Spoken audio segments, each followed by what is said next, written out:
Hi there, it's Paulie here, with Mr. Snoots. Found a couple of really simple miniatures games lately, as you may have noticed.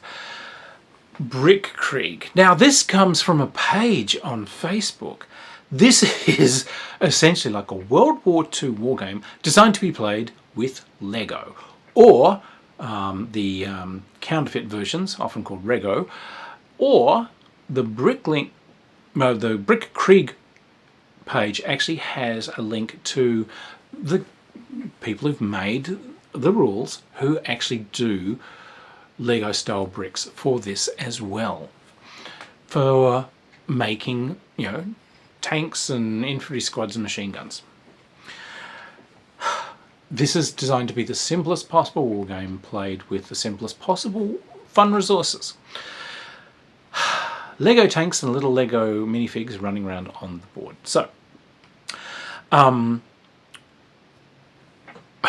brick constructions aside, we have units. There are tanks, there are different types of, there's artillery, there's infantry. You can also have mortars, machine guns, anti-tank guns, and so forth. There is a little chart which for each of these things shows how far it can shoot. They've kept it very simple in inches, how many shots a turn they get, and any extra information. Some tanks, protection and so on is put down as heavy. Some tanks' guns are put down as heavy. Some anti-tank guns, for instance, might be put down as heavy, etc. What that means is it's easier to penetrate armor if you've got a heavy gun.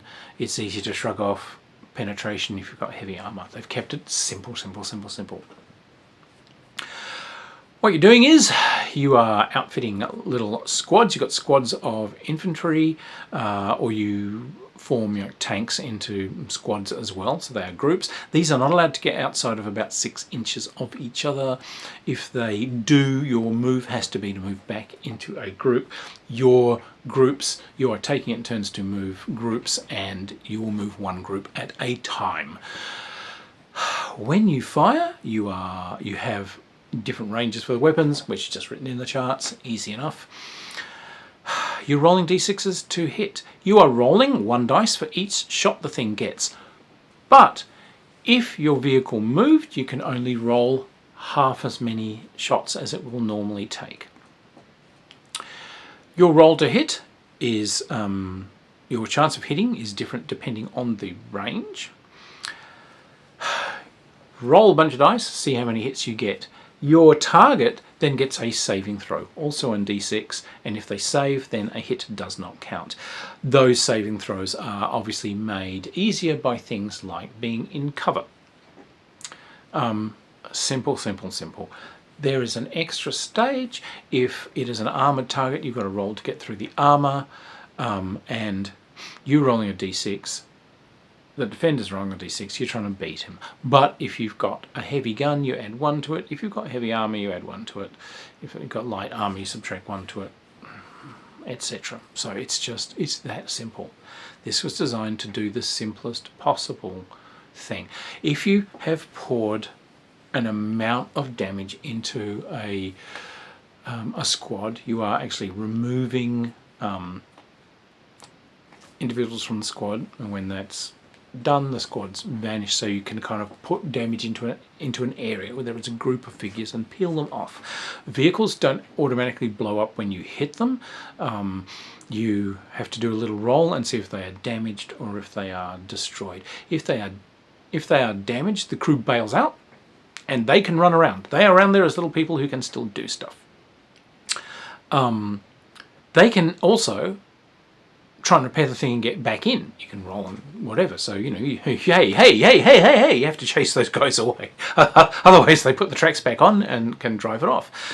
So they've got a little menu of guys to choose from. You've got Panzerschreck teams and so forth. You can close in and do close assaults on people. So, for instance, if you've got a Panzerschreck team, they can do anti-armor attacks, which normal infantry guys often can't do, although can jump on top and try and do a close assault if you want. But the Panzerschreck teams can fire, but they don't fire against other infantry at long range. But you can do close kind of assaults because they're presumed to have pistols and some machine guns and things on them for that, etc. Simple, simple, simple, simple, simple.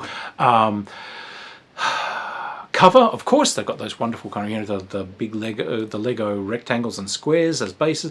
Good, that's a chunk of cover. You put your trees or what have you on it.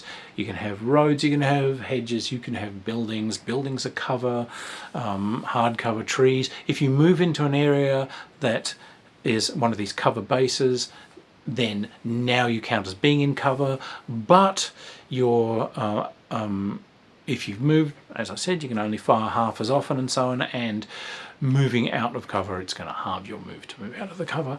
This is an incredibly simple game which was designed so someone can take a bucket of Lego or the Brickskrieg bricks that these guys make, because they obviously do. They do little Panzer IVs and little Tigers, and they do Churchills, and they do Comets, and you know, not minifigs. They do like a simplified squat little brick form, which is an infantry guy, a little shape on him like a helmet and some little feet and a little gun, you know, way simpler than a minifig, but you could just play this with minifigs. That was their simple concept. A Lego war game, because face it, everyone that's had a bunch of kind of those World War II-ish Legos that you do see has thought, hey, I should totally use these for war games. Sidebar, it's a bit of an odd choice because actual Lego minifigs and so forth cost a butt ton.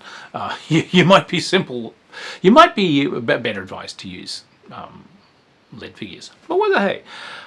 So I think this is a very sweet idea. I really thought it was worth mentioning to you guys because, yeah, a fabulous little idea, a Lego war game, and probably something we should think more about.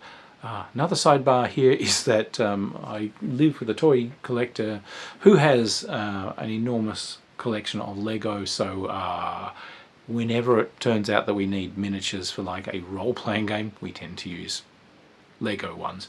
There are so many ridiculous weapons, cloaks, heads, helmets, whatever, that, you know, you can do anything from you know, sinister anti-paladins of the Flaming Death to you know, the unicorn-headed monkey boy.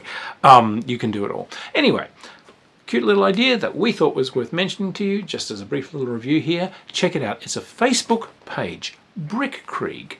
I just found it by absolute accident. And it was well worth looking at. And their little website was like, oh, look, little Lego Panzer IVs. How cool. Anyway, we shall see you anon. Look after yourselves. Have fun with gaming. Have fun with that. We're here. We're here to play games, and through that, socialise and have fun with each other. Anyway, bye.